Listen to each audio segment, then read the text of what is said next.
joining us today. My name is Alyssa Thorner, and I work at the Johns Hopkins Breast Cancer Program. And I'm really excited to bring Rebecca here today. She's been a wonderful ambassador and mentor to our program over the last several years and has really been very helpful. Rebecca sits on our Young Women's Advisory Board for Breast Cancer and has just been really wonderful at advising us as we move on. So to tell you a little bit about Rebecca, this is someone who really doesn't need much introducing, but she has taken food as an exploration to search for meaning and healing over many years. She's traveled the world, and after returning back to New York after several years, she became a professional chef in New York City, trying to find her niche in food and healing. Rebecca plays with flavor, color, and texture to connect with nutrition science and to help people find their calling to food. She's co-authored over 5 cookbooks, including The Cancer Fighting Kitchen, and she now has a Cancer Fighting Kitchen online course. Rebecca says that her biggest contribution to the culinary world is her legendary magical mineral broth, and I can say firsthand it has been wonderful in my life in helping me be nourished in multiple times. In 2015, with colleagues, she founded The Healing Kitchen. It's a company that's been committed to healing people and achieve better health through cookbooks, live courses, and helping with superior culinary products. Today, we're going to focus on helping you find your nourishment through food and helping your family find connection, on being present in the moment and experiencing life, inspiration, and healing. So the big question that we're going to talk about today is, what does it feel to be nourished? I'm going to turn it over to Rebecca, and just as a reminder, what we're going to do is Rebecca is going to share a little bit about her kitchen and how she incorporates food to make things taste yummy and to be nutritious. If you have any questions during the presentation, hit the chat icon and have your questions come directly to me, and Rebecca and I will do a Q&A at the end of her presentation. So that's about it for me for right now. I'm going to turn it over to Rebecca.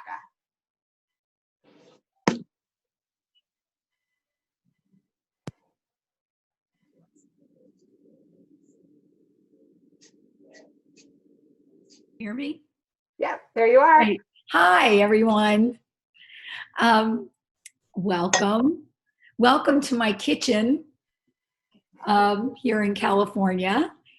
And I wanted to talk today about the importance of food and how it plays a role in healing and how it might make us feel, and maybe some strategies and tactics about how we can bring food into our lives in a way that might help us with our healing, wherever we are in our journey.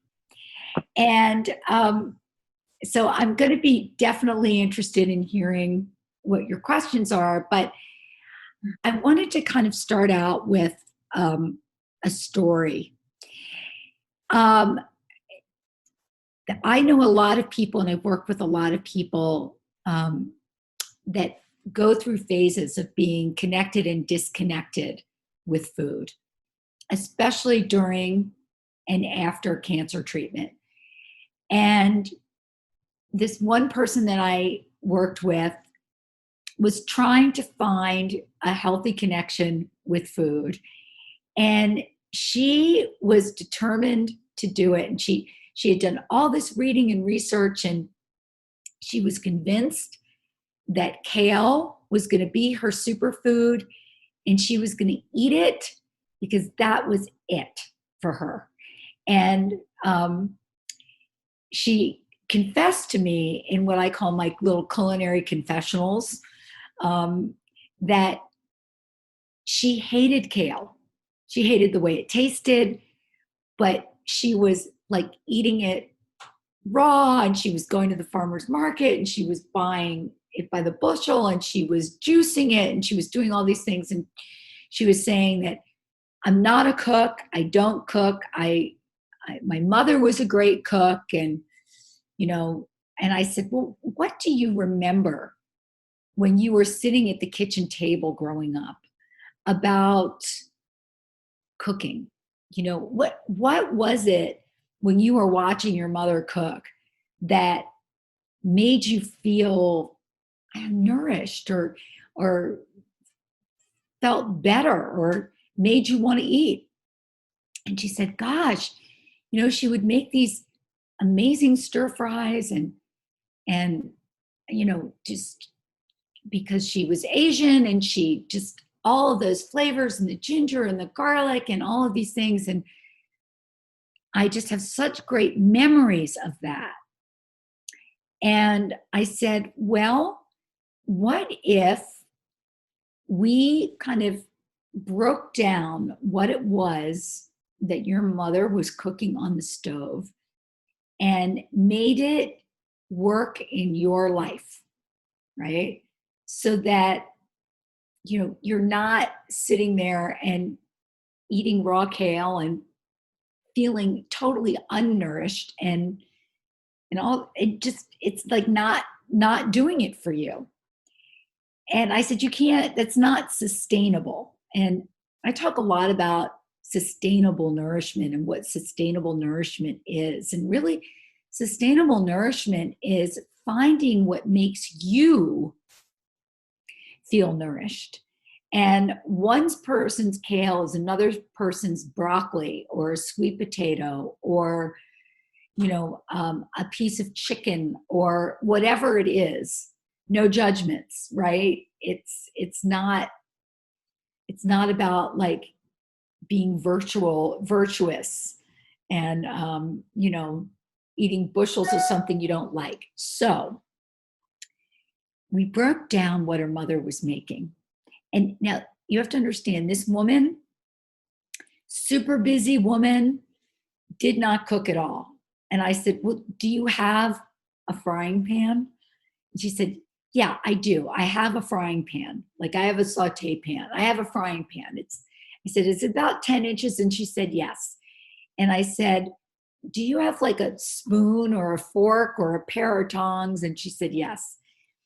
And I said, now, if I were to tell you that a vegetable called bok choy had the same, which she grew up eating, had the same nutritional components as all that kale that's tasting like grass to you does, would that make you feel better? And she was like, God, yeah. You know what? Because I'm familiar with that food. That food resonates with me. So I said, well, let's do a little virtual cooking, right? Because we were sitting together in a room. We didn't have a kitchen. It was, I was sitting on a couch. She was sitting across from me. And sort of like, so we had to build a virtual kitchen. And I said, just imagine that we put your frying pan on the stove and we heated it up and we added a little bit of olive oil to the pan. And then we added a little bit of garlic and ginger.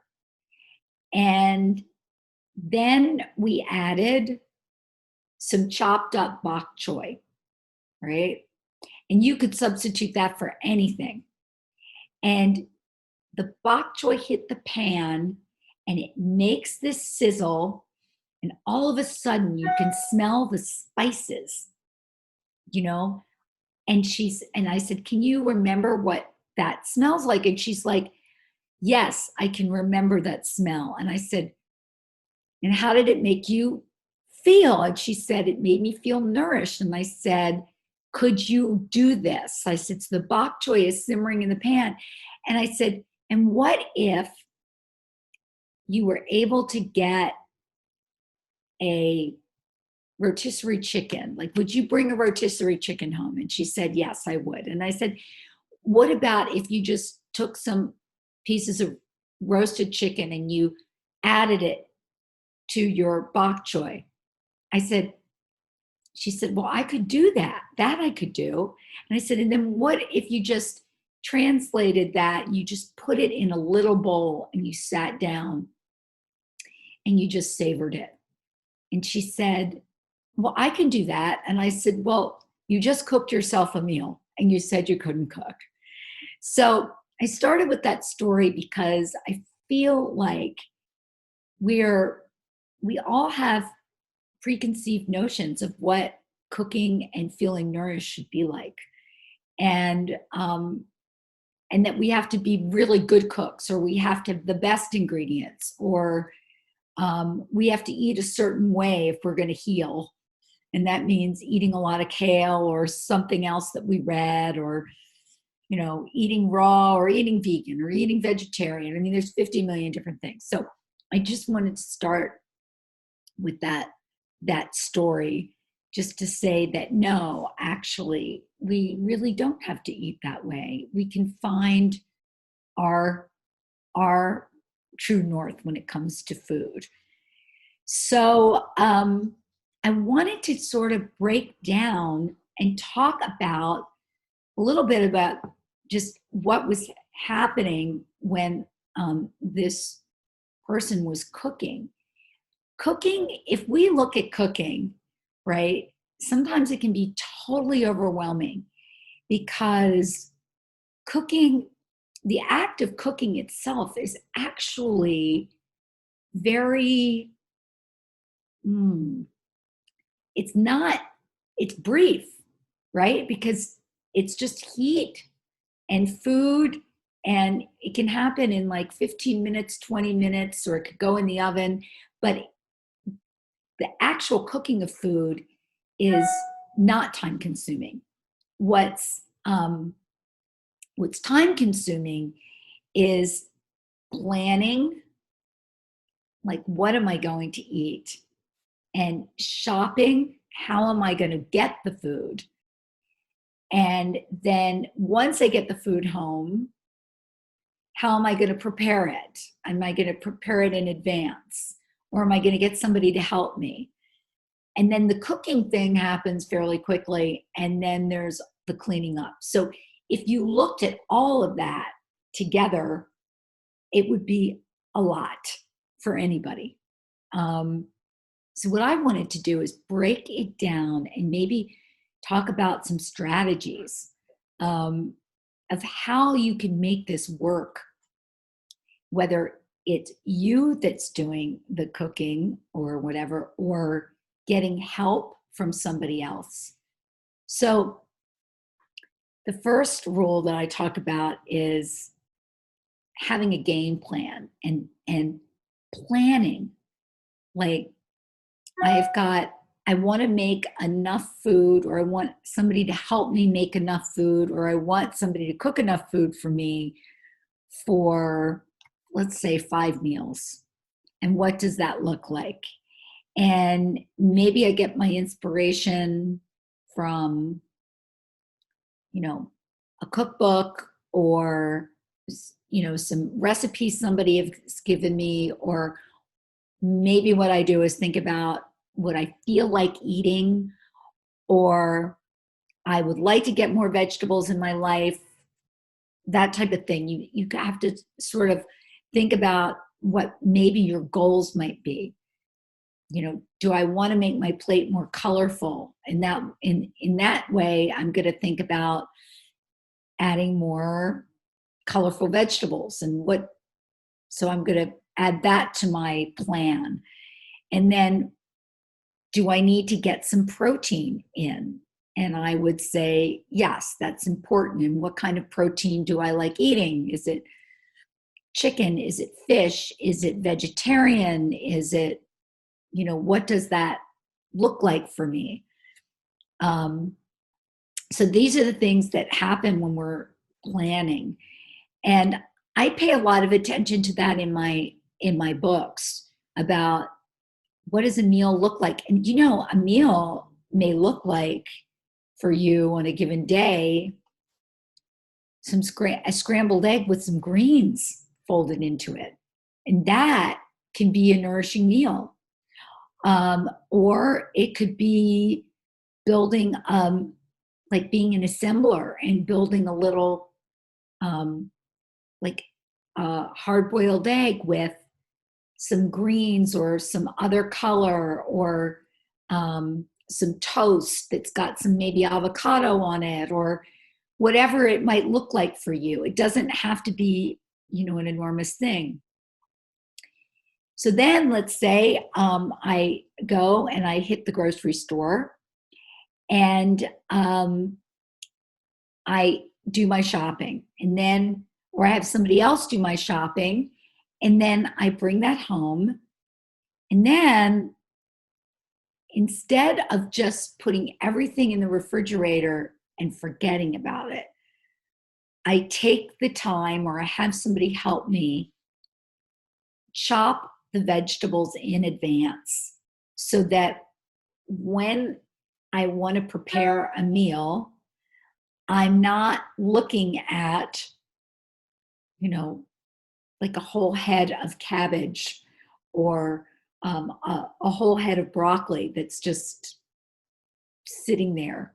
And I don't know what to do with it when I don't feel like cooking. So if I have everything prepped in advance, then I've got a better shot at being able to prepare a meal quickly and efficiently.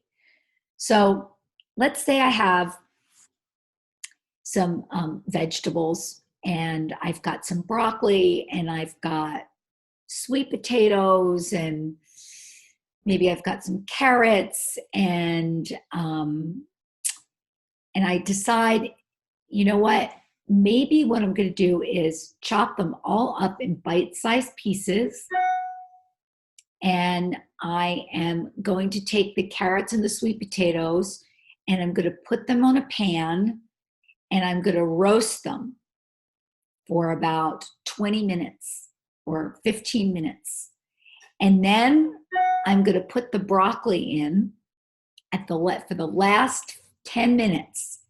And then I'm going to pull it out of the oven, and I have a tray of roasted vegetables that could possibly last me for a couple of days, that I can, eat with the rest of my, with anything next to it. And I've gotten in my vegetables.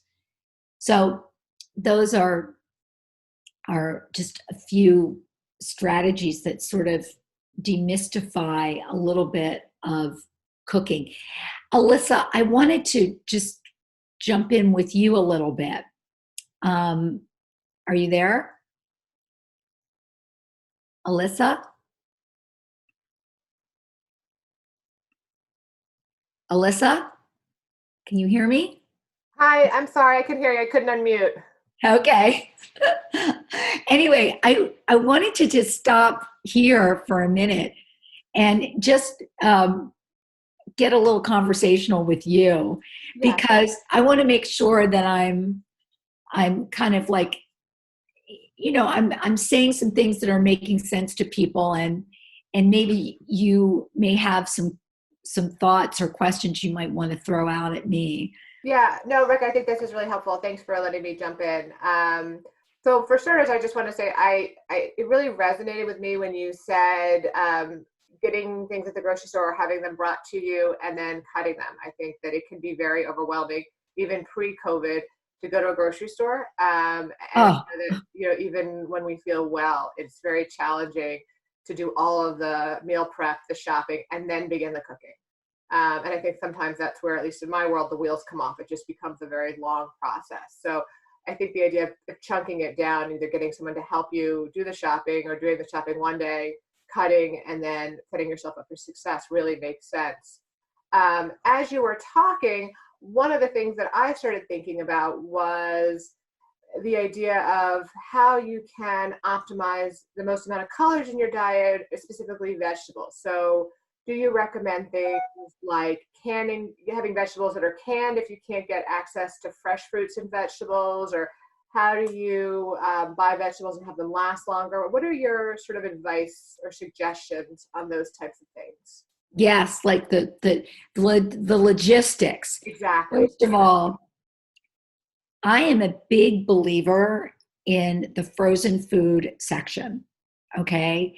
And buying bags of frozen vegetables, because they are picked at the height of their ripeness, and they are frozen right at that moment. So as far as nutritious you can't beat frozen vegetables. So, and there are some tactics, right, about like taking something like frozen broccoli, for example, and heating up an oven first, right? And taking that broccoli, don't even thaw it, just take it frozen, put it on a hot pan, and it will roast up beautifully. I mean, within 10 minutes, just that's it, it will get crispy and yummy. And you would never think that you were, you know, that had just come out of a bag. It's so delicious. So, and yes, you know, if you can't get frozen vegetables, canned vegetables will absolutely do. Certainly, I like to have canned or jarred tomatoes in the house. That's like a pantry staple. And I'm a big believer in whatever you can get that is from the vegetable kingdom, you can do a lot with, whether it's fresh or not. I just wanted to say, if you are buying fresh vegetables, the things that last the longest are things like sweet potatoes, cabbage. Cabbage will last for, I want to say, probably a month in your refrigerator. I mean, it has got a long, long shelf life. And what I like to do is take half the cabbage and maybe shred it up and leave then the other rest of the cabbage wrapped up in, you know, in plastic wrap or an airtight container, and it will hold for a very long time.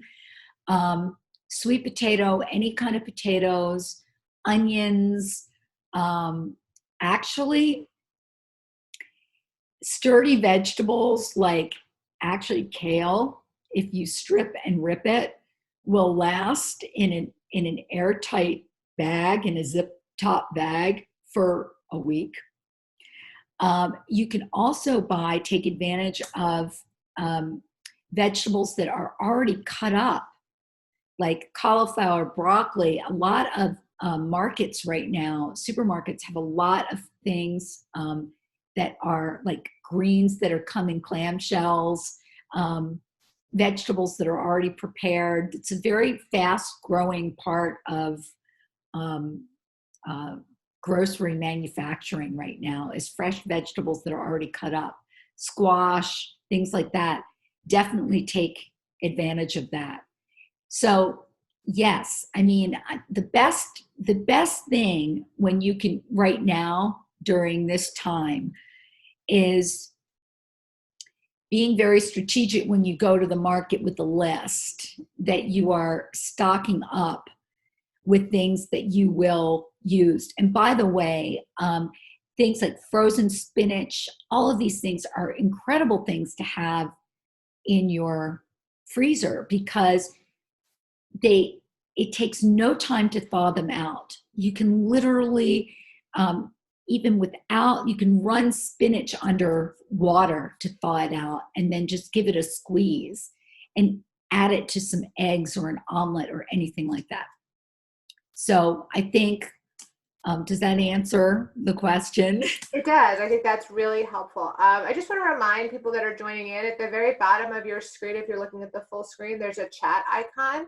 And those questions will come directly to me. And I'm happy to get to as many questions as possible and ask Rebecca. So I didn't want it to just be a dialogue between me and you, but have people chime in if they have their own questions. So one question that I did just get is about oil. So you mentioned about stir frying a lot of these vegetables, whether they're frozen or they're fresh or even canned. Do you have recommendations of the healthiest way to cook some of these vegetables? Yes. So people have I get this question all the time about oil and the best way to use it. And olive oil is my favorite oil to go to, and it's my go-to oil. And I'm going to first start with how you shop for olive oil. So when you go to the supermarket, or your market or wherever you go, and you see olive oil, it's usually the first facing that you see. In other words, the first bottle that you see is getting light shown on it. And you don't want to buy that first one. You want to become a cherry picker. So you want to go and you want to buy the olive oil that's in the very back, right? Because basically what they do in markets is they rotate their inventory, right? So they move the oldest up front and the newest in the back. So be a cherry picker and always go for the items in the back, regardless of what it is you're buying, right? Because that's going to be the freshest and it won't be exposed to as much light. And I would go with extra virgin olive oil, and I would buy, I wouldn't buy something huge. I would buy something that you feel like you can use within 3 months or 2 months. And I would keep it in a cool, dark place in your kitchen, usually in a cabinet. And then when you're cooking with olive oil, you want to heat your pan first. And you heat your pan first so that when you put the olive oil in your pan, it doesn't react to the heat. It's not exposed to as much heat. So you're heating your pan, you put in the olive oil, you wait for it to sort of shimmer. As soon as you put your food in the pan, the heat point drops tremendously. So then you're not oxidizing your oil. So that's a healthy way to cook with olive oil. If you were cooking something at a very high heat, let's say you were pan searing something and you had to get your heat up super high, then maybe I would recommend using another oil. But the chances of you at home, right, being able to kick up your stove to that high a heat are slim, right? That's really usually big burner stoves that are in restaurants. So heat your pan first, then coat your pan with the olive oil, and then as soon as you introduce your food, it lowers the heat point. Got it. Okay, so we are getting a question about olive oil, actually, specifically. And the question is, does cost matter? So this person is saying when she goes to the grocery store that there's prices all over the map. What do you think that it really makes a difference? I know you mentioned extra virgin olive oil, but do you really need to pay top dollar for olive oil, or can you go with a less expensive? No, you don't. Okay. You know, it's more important where the olive oil is coming from. So I think really your best bet, because we're in the United States, right? And people think, oh, I've got to buy Spanish olive oil or I've got to buy Italian olive oil. And I'm like, no, California's got great olive oil. So I would buy olive oil that is produced here. And I'm just going to say that, like, Trader Joe's has a great olive oil. Costco has a great brand of olive oil, their own brand of olive oil. A lot of private label olive oils are good olive oils. So no, cost doesn't matter.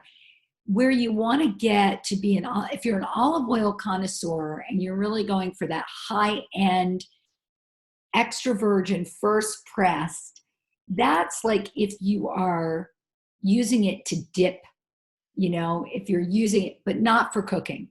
For cooking, just like go with, a good store brand and buy the freshest you can buy and be a cherry picker. That's really helpful. I have one more question about oil that we're getting, and then I want to move on. Someone wants to know about avocado oil. Is that sort of a fad thing, or do you recommend that avocado oil might be another good oil to use? Oh, no, no, it's not a fad thing. And thanks for asking that question.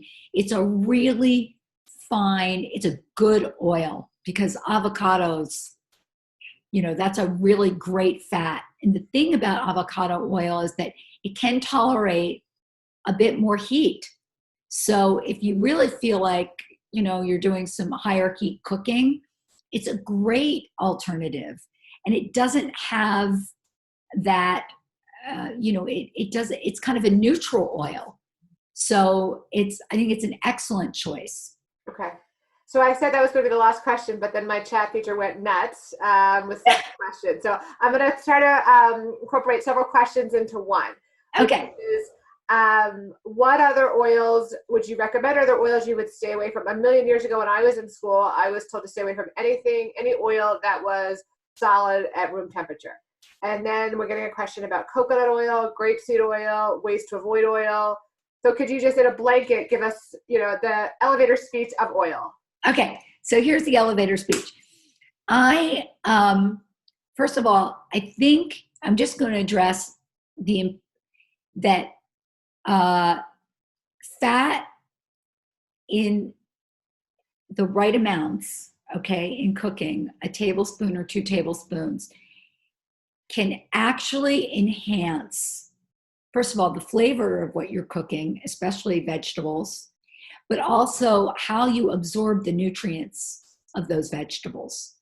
So those days of steamed vegetables, and the fat-free craze of just tolerating your vegetables, it's not a great idea, right? So a little bit of fat can go a long way and into enhancing taste and enhancing nutrition. Okay, so that's my thing about the fat. The type of fat we choose. So here are my top oils. I'm a big fan of olive oil, avocado oil, grapeseed oil if you're doing high heat cooking in small amounts, maybe not every day, but sure, if you're doing some Asian cooking, you really want to amp up, you want a neutral oil, it's fine. Solid oil, solid fats, i.e. coconut oil, butter, ghee, they have a place.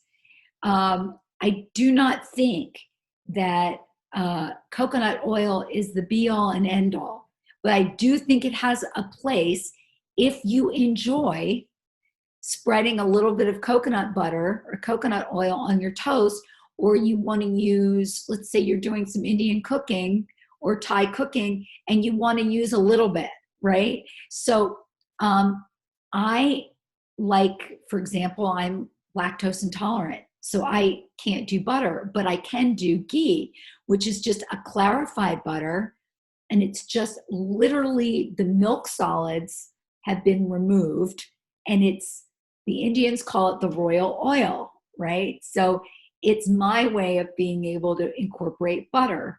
Do I use it all the time?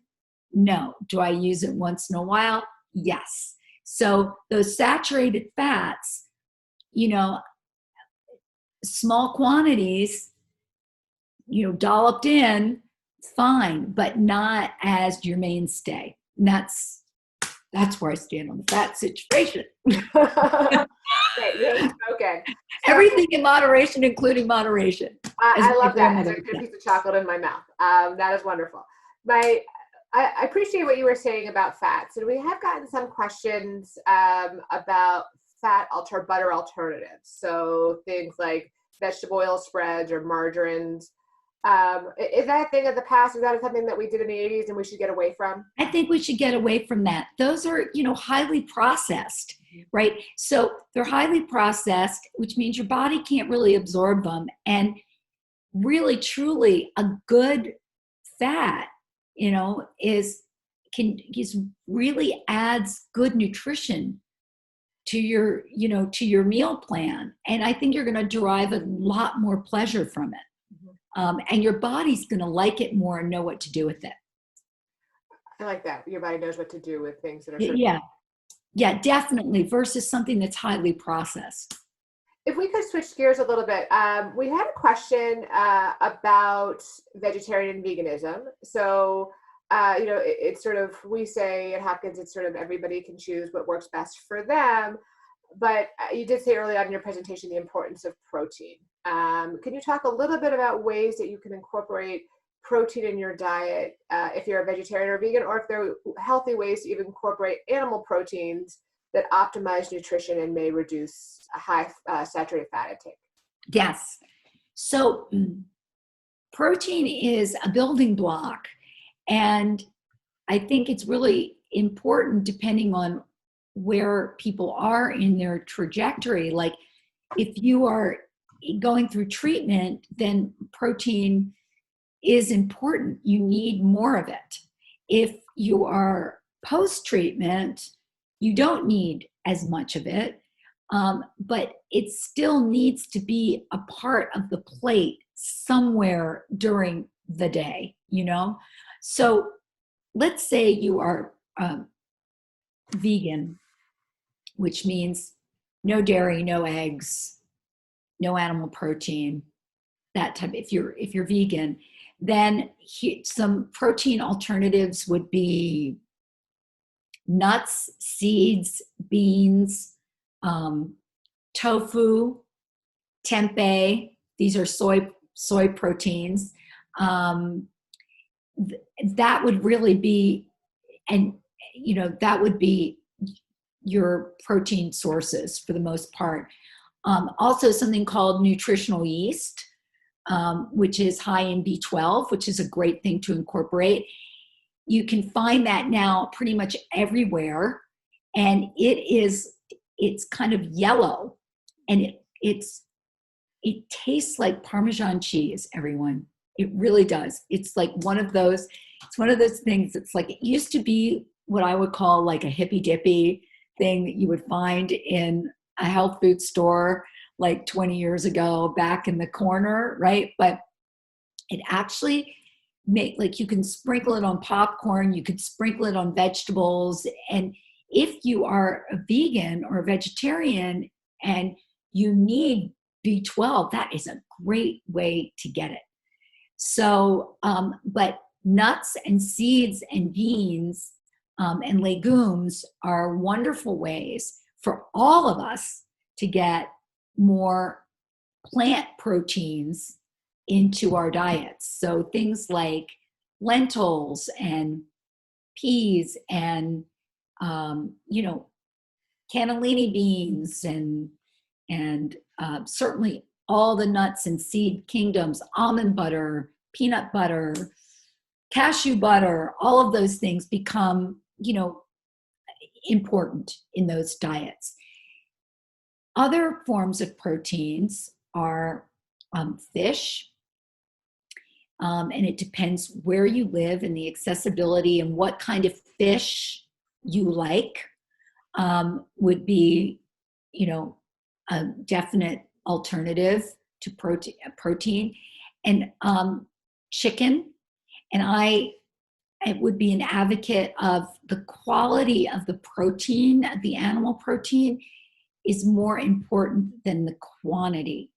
So I'm an advocate of people being able to buy less of something that does not have hormones injected into it.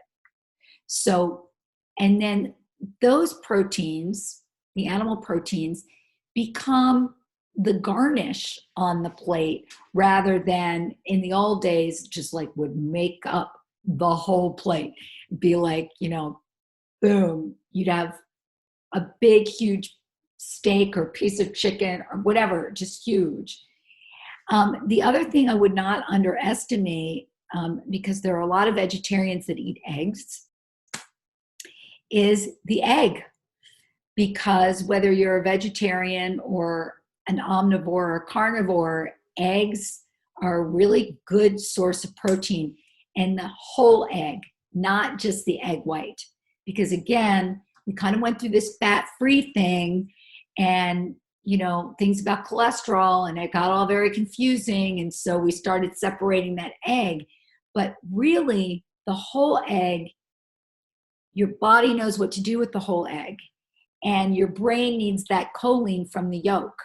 It makes us, makes our brain function well, and you're not going to be eating, 6 eggs at a time. But eggs are great because you can hard boil them and have them in your refrigerator as a to-go type of thing. You can add them to a dish.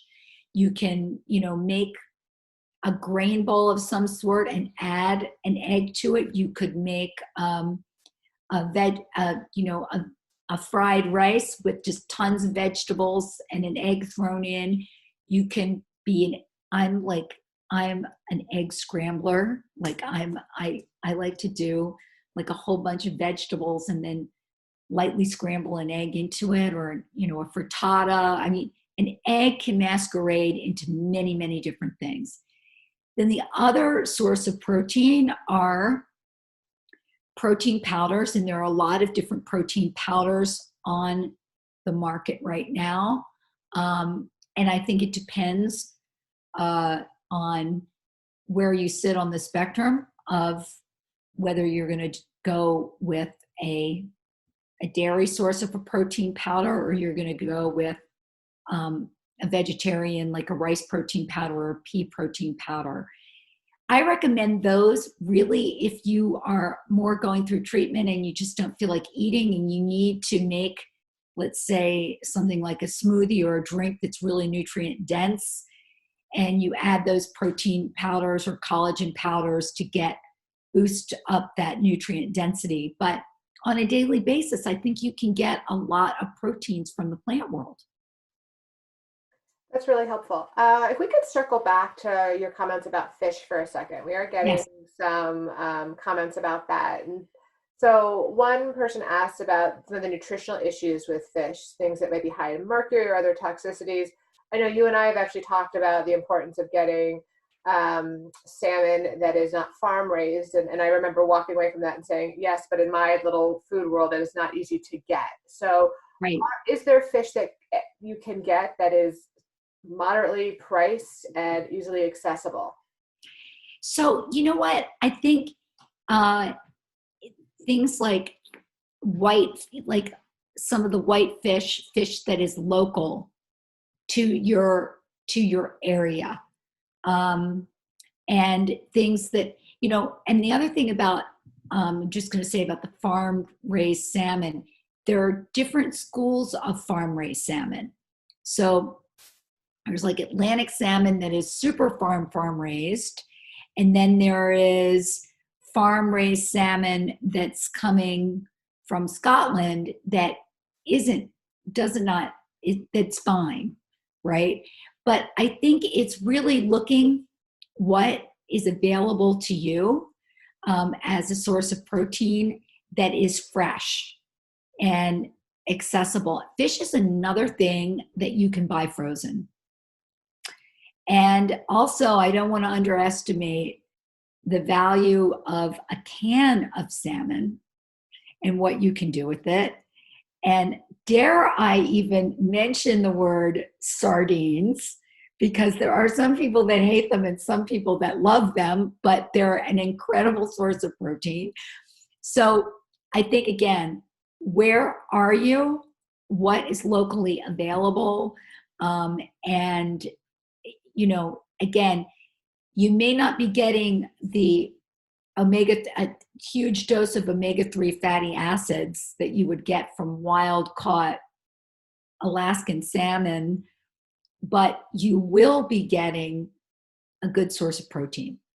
And don't hesitate with frozen in the fish department.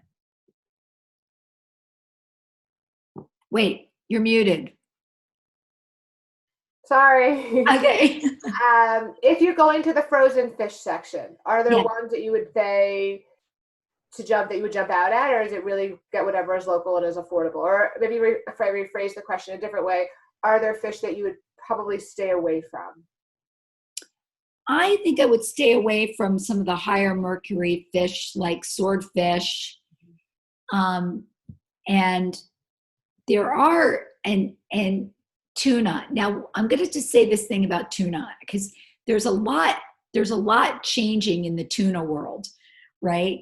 there are brands of tuna now. And, whether you can buy them online or whatever, that are being heavily tested for mercury. So that you could incorporate some tuna into your world, like into your diet, and not feel like you're getting this blast of mercury. One that we have out here in California, and you can do some research on, is Safe Catch. The other source is Vital Choice Seafood. They're based in Alaska, and they have just cornered sort of the market on really good frozen fish items and canned items, whether it's tuna or salmon or anchovies or 50 million different things. They're a really good source to go to.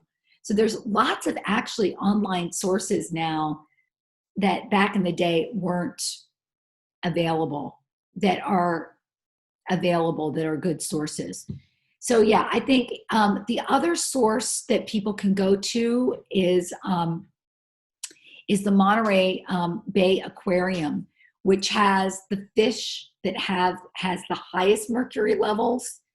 But really, I think, again, everything in moderation, including moderation. I mean, we're kind of in this really weird time where it's really, about what's sustainable and what you can get in terms of the food chain.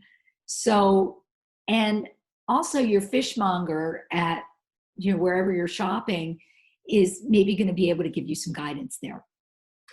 I appreciate what you said about some of the companies that do online shipping as well. So my wonderful mother, I think years ago, sent me Vital Choice at one point, and it was wonderful because I think that they do have sales and you can throw it in your freezer, and it's an easy way to have a quick dinner to quickly defrost something that's healthy and saute in a frying pan and have dinner in 20 minutes. And I've been using them for years. It's a great idea.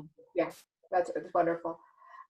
So getting back to what I was saying about my mother sending me food, we do get questions, or we're getting some questions from people who are saying, I'm a caregiver, I'm watching for a loved one, and I want to send or bring over food, especially in this current time where I can't have that face-to-face contact. Are there foods that you might recommend that are easy to prepare, that may freeze well, that we could leave on a loved one's doorstep, that might be well received? Yes. Not lasagna. Please, no lasagna. No big trays of lasagna. No big trays of lasagna. No casseroles. Yes, no casseroles either. First of all, I think that this is a chance to. Now I know we're kind of in May, we're in May, so we're kind of getting out of soup season, but I do think that soup is a wonderful thing to prepare and leave on a loved one's doorstep, but it's all about how you leave it on the doorstep. So packaging becomes key. So let's say you make a pot of soup and you deliver the soup and it's just like in a big container and you leave it on the doorstep. Probably not as useful, let's say, as if you made the soup and you packaged it in like 2-cup containers that can go in, and they have a label on it, like carrot ginger soup and the date, right? And they can go into the refrigerator, or black bean chili and the date, and it can go in the freezer, and you're building this little inventory that people can take out, and thaw. Other things that are good to deliver that are kind of frittatas, like become a frittata maker. They're easy to make and they can be cut up and frozen and then just reheated in the oven. So that's an idea too. The same with things like, some like a sheet pan chicken meal or something like that has lots of roasted vegetables. Those can be put in portion control containers and put into the freezer. anything that's vegetable, like a stir fry, those are things, undercook them, right? And then again, small portion size containers, because those are the types of things that can last for a long time. Other things like, you know, um, things like a fried rice, if things like that, or grains like farro, which is a really hearty grain. It's like, it's a wheat. It's kind of, it would be a substitute for rice, let's say. But that makes like a hearty, wonderful salad, like a rice salad, but it's farro. Those are things that can be packaged in small containers, put in the refrigerator, and can last for a long time. And basically anything that you're cooking healthy, as long as it's packaged in a way that's just not this big overwhelming thing, is a wonderful gift. The other wonderful gift is making a pot of magic mineral broth, especially for somebody who's going through treatment, and packed in a quartz containers that can be in the refrigerator, because when you're feeling yucky, that is actually one thing that you can sip and drink that maybe would make you feel better. And it's the kind of thing that if you're in treatment or you're not feeling great, you wouldn't want to make it yourself, but if somebody delivered it to you, you'd be so happy. And it stays in the freezer. It can sit in your freezer for 6 months.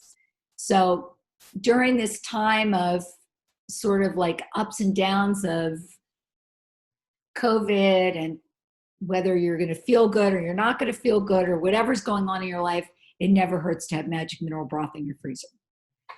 I think you hit the nail on the head by saying no casseroles, but the idea of small quart-sized containers. I remember when I was going through treatment, but I've heard countless patients say to me, "You gave me a project, and so please don't give me a big dish that I don't have room in my refrigerator for, that I feel guilty throwing half of it out because we couldn't eat it fast enough and we couldn't freeze it because we didn't have the right containers." So I think that's perfect.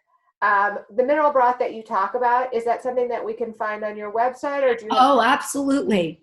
So go to RebeccaKatz.com, and there is a button that says Magic Mineral Broth in the soup section. There's a whole page, and it's right there. And there are a whole bunch of recipes. There's a whole recipe box filled with all sorts of ideas and recipes for people to look at and get ideas from. And they're from all of my books, and they're there for people to browse and use and share. And yeah. What a great resource. I know that I have visited your website on multiple occasions for myself and cooking for others. So that's a great tool to have. Rebecca, you and I have talked a lot about how to incorporate things like fats, salt, sugar, and how to incorporate taste. And for someone who may have a sweet tooth or like things that are salty, or may want to incorporate some hot in their diet, what would you recommend, and sort of how to play with flavors? Yes, I was hoping we were going to get to this, because I was like chomping at the bit, because this is my thing.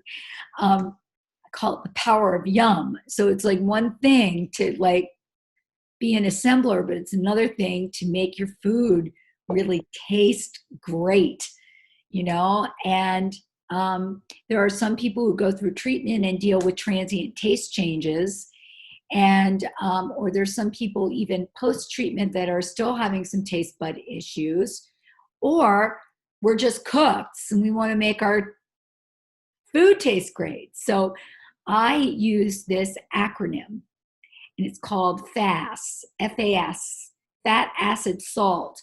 Well, FASS, fat, acid, salt, sweet. And I talked about fat. We're talking about fat before, but fat plays a role in our cooking. And it's why I don't want people to ignore it, because it carries flavor across our taste buds like a little magic carpet does, right? So it makes us feel satiated. So things like all the fats we talked about, they're important in our cooking because it does just that.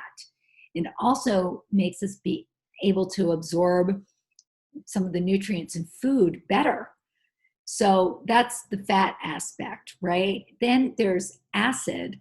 And I look at acid as lemons and limes and citrus of all sorts and some vinegars, but you can never go wrong by having a lemon in your kitchen. In fact, there's some behind me in the background, right? Always have a lemon somewhere in your refrigerator. And that's another thing that lasts forever in your refrigerator is lemons. Don't underestimate them, because when you're cooking and something is sort of like, it's almost there, but it couldn't use a little brightening up. A little squeeze of lemon can make something that's kind of animated and come alive. Also, if you're having any kind of metallic taste issues, a little bit of lemon in a beverage can really help, especially, let's say you want to drink more water, but it tastes metallic. If you put some lemon in it, it really can mitigate that phantom metallic taste that you're getting from your taste buds. So again, acid, you're getting nutrients from citrus. The other thing about citrus is the zest. And you can use the zest of your citrus to bring even more flavor to your food. And I use a tool called a Microplaner, which if anybody works with wood or anything, it's just like a rasp. I should have it. I have it over there, but it's just this long. I have on my website two tools that I love that you can look at and see what a microplaner is if you're not familiar. But it's great for grating zest or ginger or anything. It's like that and a knife are my two go-to tools in my kitchen. So lemon animates, salt. Salt brings flavor forward. So this is where we want to get to. I call that the yum button. It's where, like, when you eat something and you have that involuntary spasm of vocal delight where you go, right? That's when the food comes forward. It's like, let's say you have a bowl of soup, right? And it kind of tastes, it's like okay, but it's not, maybe it's on a scale of 1 to 10, it's at a 5. You can get it to a 10, and chances are if the soup, what you're eating is kind of it's hanging out in the back of your palate and it's tasting kind of bland-ish. If you move it up towards the front, you can do that by adding a little extra salt. And I like to use salt as I cook. So in other words, I'm making something in the pan, right? Whether I'm sauteing, I add a little bit of salt to the food in the pan, right? Because what salt does is it unlocks the natural flavor of food as it's cooking, right? So the time you get to the end of your dish, then maybe you're going to add a pinch or two just to bring it up front, right? Because oftentimes, whether you have a cold, whether your taste buds are kind of kafluky because you're going through treatment and everything tastes bland, that little extra pinch of salt will actually move that flavor front to forward, right? So now you've got like this little kit, right? You have a lemon on hand, you have a little bit of fat in your kitchen, and you have some sea salt.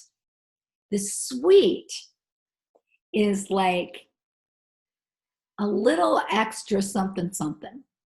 And if you were dealing with, let's say you made a dish and it was just too spicy, you would add a little bit of sweet and it would tame down the spice.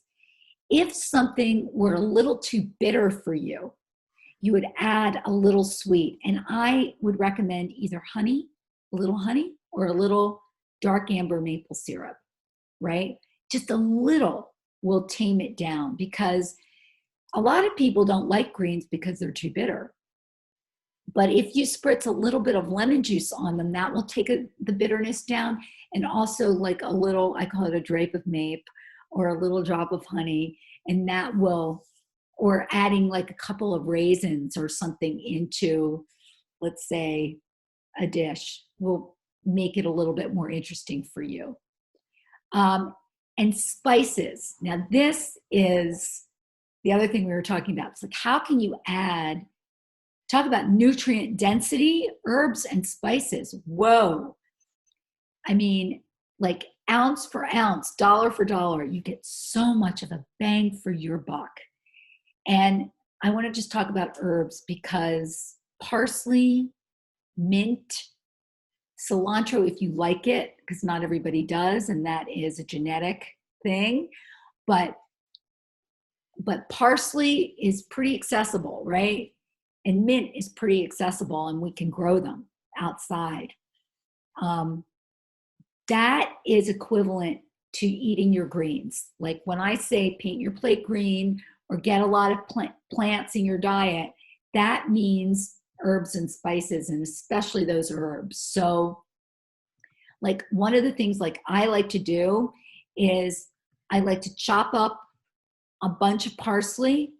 And if you have something like a little blender or a little mini prep that you can put the parsley into and add some olive oil, lemon juice, and salt and waz it together, great. If you don't, and you just chop the parsley and then just put it in a container with a little bit of olive oil, lemon juice, and salt, that I call that my everything drizzle. And I drizzle it on vegetables. I drizzle it on everything. That's why it's called the everything drizzle. So they can add brightness to your food. And spices, things like cinnamon, cumin, turmeric, curry powder, a little red chili pepper flakes, or cayenne. Those are the things that can add more flavor and depth. And also they're anti-inflammatory, and they're not only good for you, but they make your food taste wonderful. And I have a lot of strategies. Again, if you want to go to my site, I have this huge archive of blog posts, and there's a lot that is about taste and flavor and how to incorporate herbs and spices into your food. Gosh, Rebecca, I feel like I could talk to you all day. I feel like we just got the tip of the iceberg here, and we're getting so many. Oh my God, it's like 11:05. Oh my God. Yes, I could go on and on. So let me just start by saying, for those of questions we didn't get to today, I'm very sorry. I tried to get to as many questions as we can. Rebecca, hopefully we can do this again sometime. Before we sign off, is there anything else that you'd like to tell the audience, or questions we may not have gotten to, that you think we should sort of walk away messages?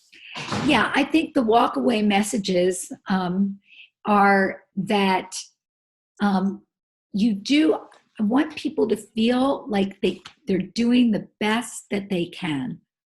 Okay, that we are in unprecedented times right now, and the food portion can be something that can either be delegated to people who want to help, and if there are people that want to help you, please let them help you, because everybody wants to feel like they're helping, and preparing food is a great way to help. So would be a good time if you really don't feel like cooking, but you really want some nourishing food in your life, to reach out for that help.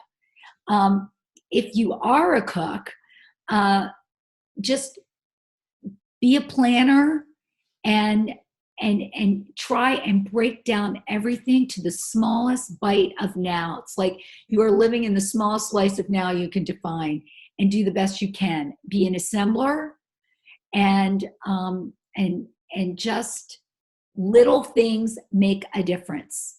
So like if if all you can do is drink mint tea to get mint into your life, yay for you. I mean, that's the victory. So I think that's the biggest thing that I can say is that every little bit counts.